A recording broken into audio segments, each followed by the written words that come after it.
There are places where paths simply pass through. And then, there are places where countless paths come together. For more than 4 centuries, this island was one of those places.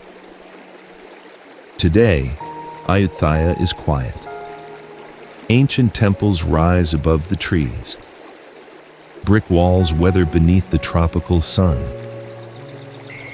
The rivers continue their journey as they have for centuries, yet these peaceful waters once carried something far greater than boats.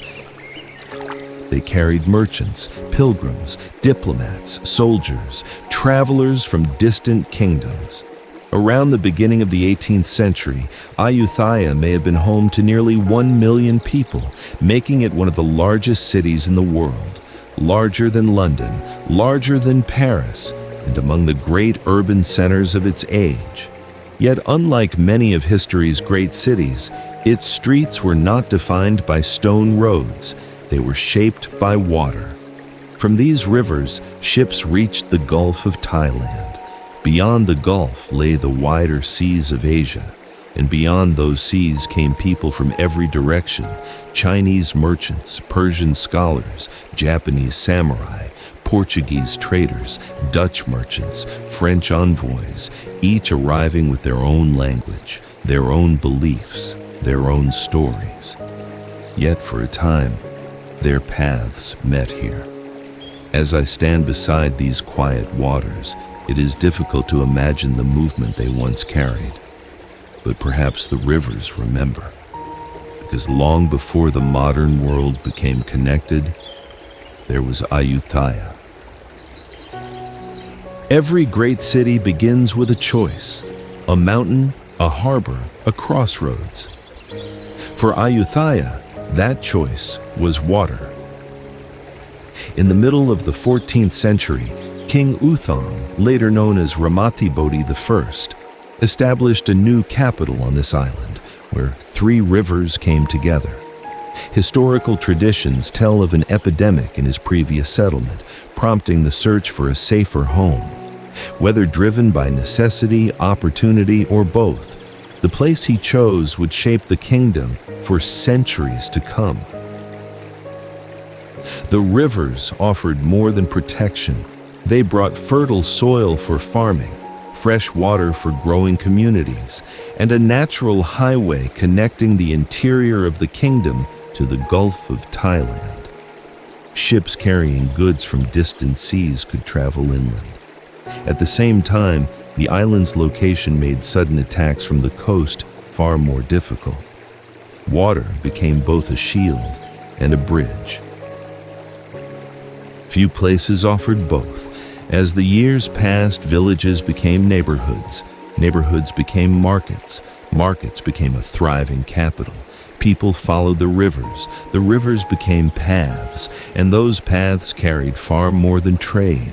They carried ideas, faith, technology, languages, cultures that would meet here from across Asia and beyond. Standing here today, it becomes clear that Ayutthaya was never built simply beside the water. It was built because of it, and before long, the rivers would carry the world to its shores. As Ayutthaya grew, its rivers became more than waterways. They became invitations. Every tide carried new arrivals. Some came seeking opportunity. Others carried royal messages. Some arrived to trade. Others came simply because every important route seemed to lead here.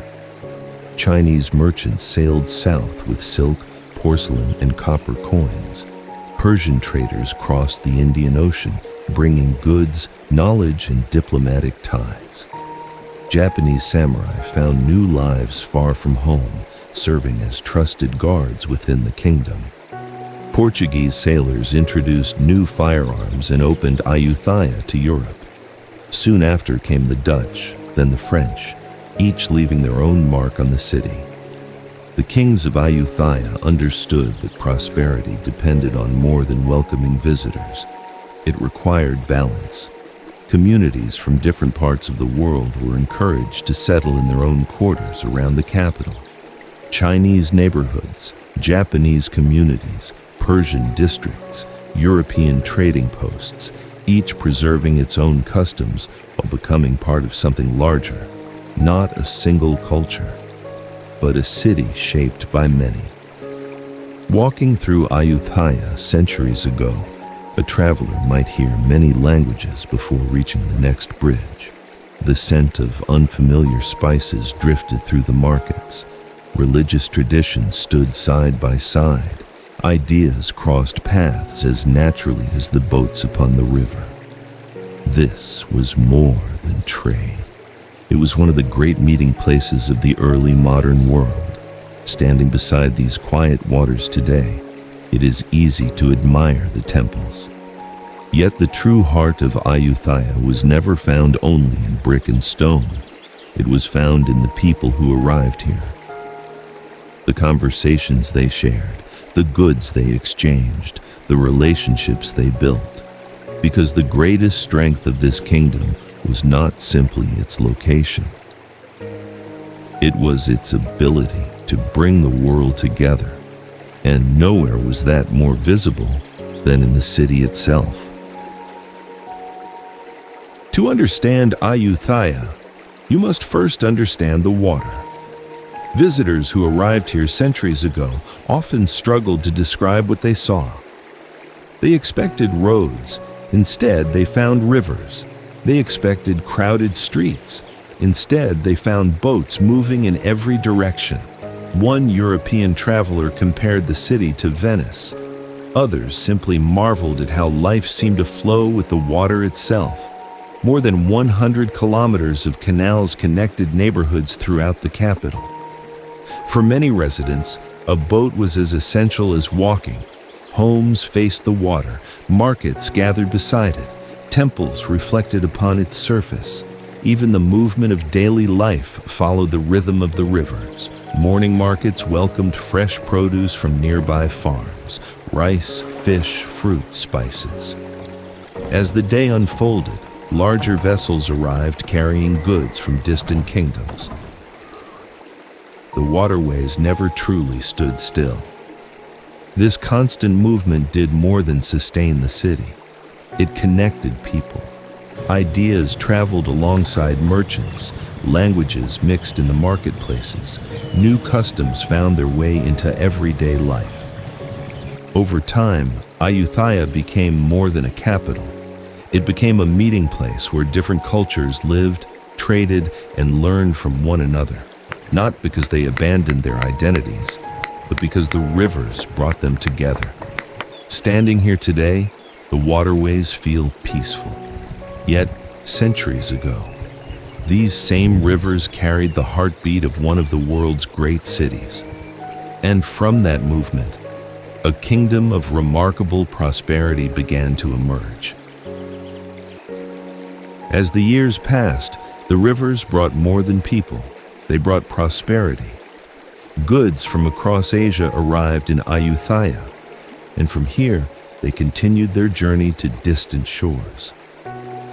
The kingdom stood at the meeting point of inland rivers and international seas. Every voyage strengthened the city. Every arrival added another thread to its story. Ayutthaya became known not only for what it imported, but for what it shared with the world.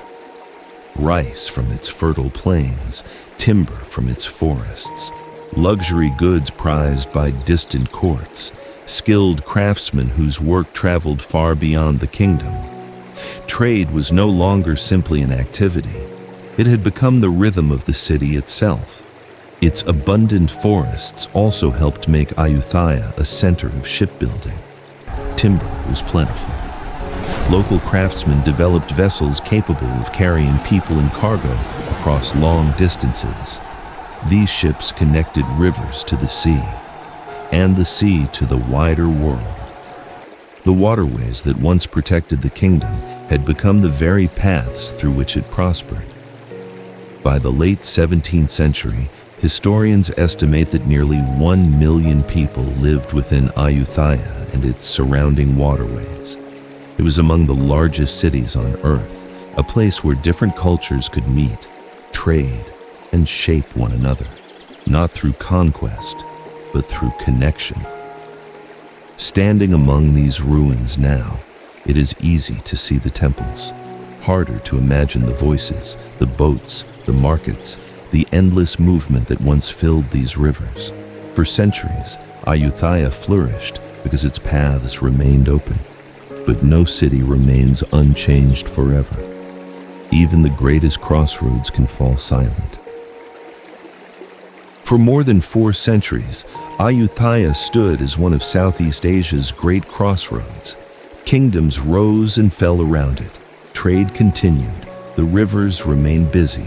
Generation after generation called this city home. But prosperity does not last forever, and neither do the conditions that make it possible. By the 18th century, the balance of power in the region had begun to change. To the west, the Konbaung Kingdom of Burma was expanding rapidly. Modern historians understand the conflict not as a struggle between cultures, but as a contest for influence, territory, and control of the region's important trade routes. Ayutthaya found itself at the center of that struggle. For generations, the rivers had protected the capital. Seasonal floods often forced invading armies to retreat.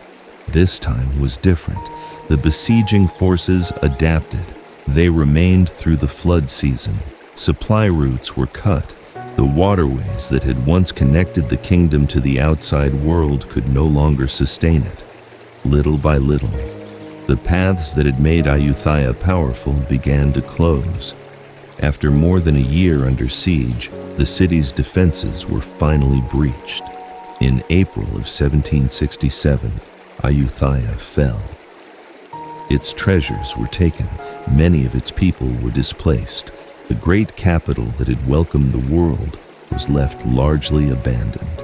Time would add its own chapter. Years of neglect, nature reclaiming abandoned spaces, bricks carried away to help build a new capital farther downstream. What remains today is only part of the city that once stood here. Yet something remarkable survived. Not the walls, not every palace, not every monument, but the ideas, the traditions, and the paths that had shaped an entire kingdom.